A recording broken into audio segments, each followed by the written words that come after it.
big talking points today. This has come out about Arsenal that they have reportedly made a €7 million bid for Alex Grimaldo. Talk to me about this deal, and are Arsenal likely to pull this off, in your opinion? Yes, in my opinion, straight up. To be honest, Alex Grimaldo is a player that is a very, very good footballer. Benfica love him, but £7 million for a player of his quality is extremely low value. As well, it's someone that Arsenal want as well as. It's not instead of. We'll go into that, but mate, in a little bit, I think. And also with Tierney, listen, I'm a big fan of Kieran Tierney. I'm Scottish, right? So I'm going to be, not that I'm biased or anything, but he's, him, Robertson, Patterson, all the Scottish fullbacks I'm behind. But with Tierney's injury problems, they need someone else out there to help them out a little bit more. And that's what that would be for £7 million. You're getting a player that's played in Europe, a player that would be very keen on the Premier League. Has spoken about the Premier League before, about how much he'd like to experience it and play in it. And there's nothing really in this deal that looks bumpy to me. It looks like it should be quite a straight cut thing. But like with all deals, you never know. But I don't see any way Arsenal don't end up with Grimaldo. Absolutely, and I think, I don't know too much about him. I've done the usual thing you do, research, watch some footage. He looks good. I've seen a few gooners online saying why so cheap, and essentially it appears that's just to do with the length of time remaining on his contract, the fact that he's obviously pushing for this move as well. So could be some really, really good business.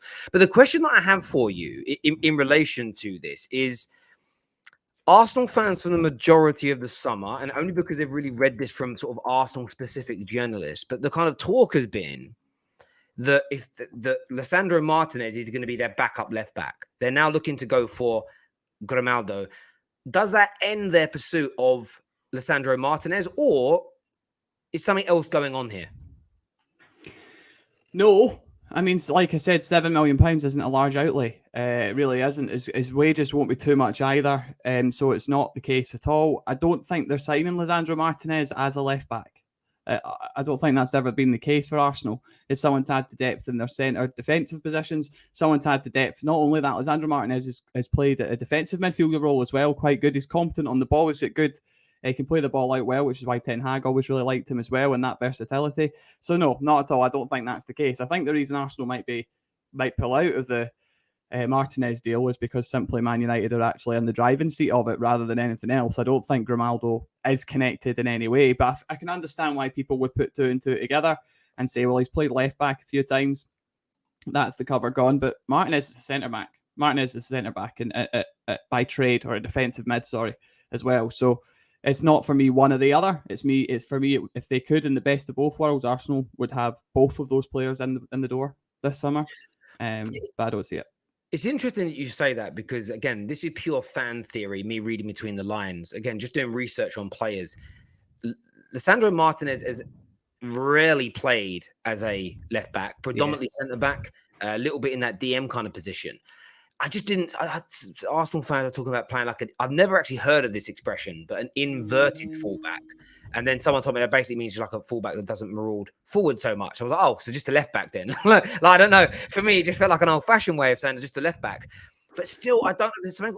And the Football Terrace viewers will tell you, I've never really felt like Arsenal were after. Because I don't get how you look to spend nearly 40 to 50 million on a backup left back, and then go and find someone for 7 million. If they're a backup, you just go straight for the 7 million guy. Like, it doesn't make sense. So I still think they're in for him, like you've said, and I still think Arsenal, if they don't land him, may go elsewhere in the market and look for another centre-back. What do you think the reasoning is, though, that they're looking for another centre-back? Is it purely to strengthen the squad? Is it because there have been rumours of clubs like Juventus looking at the likes of Gabriel? Like, where do you think that this desire for another centre-back comes from?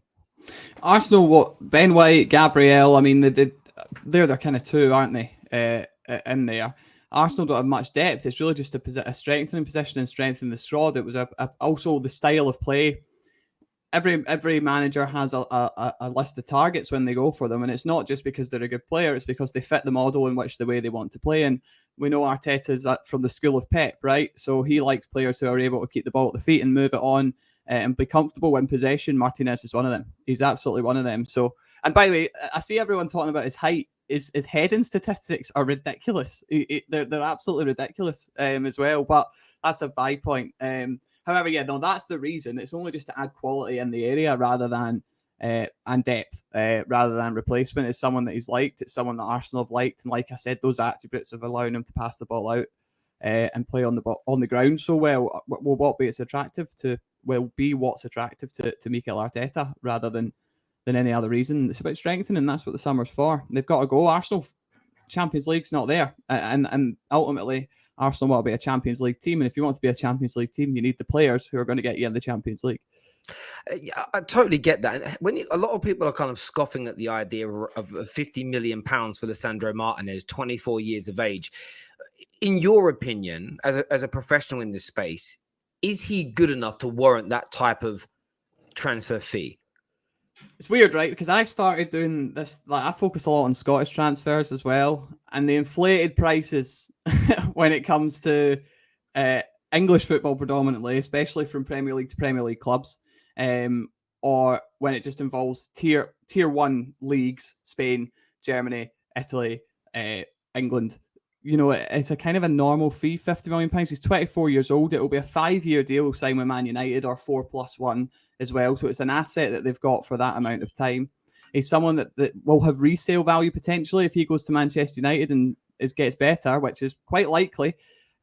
He's also someone that could leave the club for more than they pay for him as well. So for me, it's actually a good deal. It's a sensible deal, and it feels like a pretty normal deal. It's not really much of an inflated fee when you consider some of the prices paid for some deals out there at the moment. Look at Calvin Phillips. Calvin Phillips has just signed for Manchester City for such a high price tag, and the understanding is he'll play, but he's not their first choice, is it? They've got a certain guy called Rodri sitting in that position that he's not going to get in front of. So, you know, it's pretty normal, to be fair, and I think it's good business. Do you know, I think what's happened with Lisandro is this. I don't think too many people were aware of who he was before this summer. And suddenly, I mean, I can only go by the volume of streams that I do and the abundance of fans, you know, thousands of fans a month we speak to or we read their comments for. And there was never really a push from anybody going, oh, it was always Pau Torres's name, Jules Koundé's name, De Ligt's name, to give a few. Nobody, I don't remember a person, and there might have been one or two comments that I just didn't see, but there wasn't this abundance of, do you know what, we've got to go and get Lisandro Martinez from Ajax, and suddenly Arsenal and Man United are going toe to toe, looking to spend between 40 and 50 million pounds, and people are, it must be rubbish then if they're looking at him. But I remember people saying that Arsenal were crazy to go and buy Tomiyasu. Who is he? What position does he really play? Yeah. And I thought he was really good last year for Arsenal. Yeah, there's no doubt about it. And look, Man United, yeah, we bought a lot of duds. Of course, we bought a lot of duds. Doesn't mean this guy's going to be one when you've got a new group in there. And I think it's almost a case of wait and see. But I'm hoping this comes to a head soon. Do you get the sense through the people you speak to, the contacts you have, that this deal will come to its conclusion soon for either Man United or Arsenal, and that done deal gets done?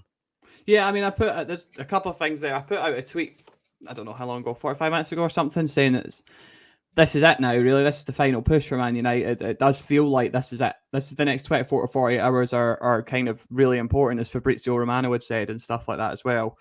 And that's certainly the vibe that's coming across, is if Man United are going to do this, it's got to be now. They've got to push them. Ajax can still say no. What I will say, that it's very, very different between what Man United were before, let's say, operating, and the way they're operating now. Ten Hag has given them a specific type of player that he knows can play within their system. That's why Martinez fits that, because he's played it. So Ten Hag knows that Martinez can come in and do the job he's being asked in the way that he plays.